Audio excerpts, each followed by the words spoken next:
50th City Expats Club is a non-profit social organisation, and our speakers are volunteers. The club as such assumes no responsibility or liability for the professional reputation of or the quality of services provided by the speaker today.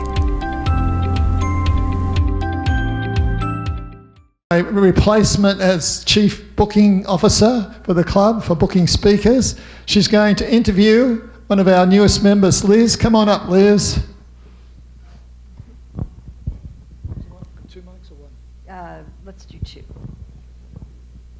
Thank you, everybody. Welcome. So I want to welcome you to not our first, but our second member interview. I want to take a moment and acknowledge Dawn Fowler for being somebody who was really wanting this to happen, and because of her guidance and training in Toastmasters, I had the confidence and enthusiasm to run with the ball. So thank you, Dawn, for being the person who was getting this going to begin with. I'm here to get the ball rolling and put some energy into it. Perfect. One of the things that we had imagined for these interviews was to not be a stand-up presentation thing, but to be something where we could sit and you could be comfortable. So very quickly, can you all see us well enough? Thank you. Thank you very much. And with that, folks, I'd like to introduce you to a new member of Expats Club, and one of the rare birds in Expats, another woman, yay, Liz Sanders. Everybody, Liz. Hi. I'm so glad to be part of this club. I came last July for a month just to see what it was like in Thailand and attended one of your meetings. Ever since then, I've been following your newsletters. I've pulled up all the YouTube presentations, and through that, I found Mott Services that I used for my visa. And I found Tanya, who's here with me today. She's helping me find medical care. So it's been wonderful, great resource. Oh, that's fabulous. So that answers one of the questions was, Liz, what made you want to join the Expats Club? My husband and I were part of International Living Company. I don't know if anybody's familiar with that. They've been in business since the 50s. So we'd gone to several of their conferences, and we're actually looking to move out of the USA somewhere. My husband wanted Portugal, but our son, we have one and only son, so he picked Thailand. He's been coming here for years and said this was the best place. Unfortunately, I lost my husband more than a year ago, so I moved here to see what it was like, and I now live with my son and his Thai girlfriend. That's wonderful. So now we know what brought you to expats and also what brought you to Thailand. Yes. How about, can you tell us a little about life before Thailand? That's a long story. And that will be a future feature interview. Yes. This is a short one, just to warm up. But can you tell us a little about your professional life? Well, I've done many things, and I started out just being secretary, manager, had my own word processing business at home. I was an aerobics instructor, I was a dance school instructor, I was a manager of a dance studio. I worked at actually Jack LaLanne Studios, if you ever heard of Jack LaLanne. Yeah. At the age of 40, I became a flight attendant for TWA. So I thought, they're not going to hire me at 40, but my husband said, no, they can't discriminate, and I'd always wanted to be a flight attendant. When I was younger, they wouldn't take you because they wouldn't take you if you were married. But that all changed, so when I turned 40, I became a flight attendant. And I was based in New York, and I flew to Europe mostly. And then I became an instructor for them, so I taught emergency procedures for flight attendants. So I've been all over the world. Okay, now that's an important one. Yes. What would you like everyone to know about what flight attendants are really there for? What kinds of emergencies are they there to handle? Yes.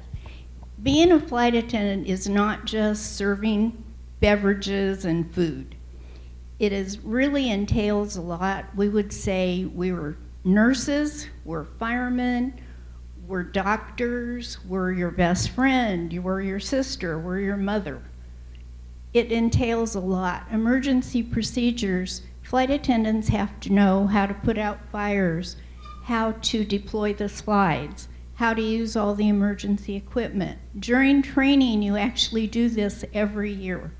You go through emergency recurrent to learn, because usually you don't use it during the year. But if you should need it, you need recurrent. To know how to evacuate an airplane, you only have 90 seconds before everybody would be overcome with smoke. So that's pretty interesting. And very important to know. Since you had left that industry, can you speak to all the stories of bad passenger behavior and the crazy and the unruliness we hear, and what flight attendants have to deal with now? How is that? What was it like when you were in it, and what is it like now? I was very fortunate. When I flew, people still dressed to fly.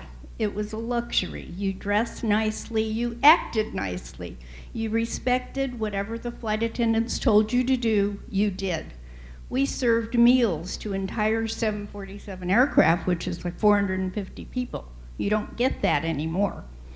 People were not the same. I'm so glad I don't fly now, because flight attendants, my friends are still flight attendants, and the abuse they get from customers is outrageous.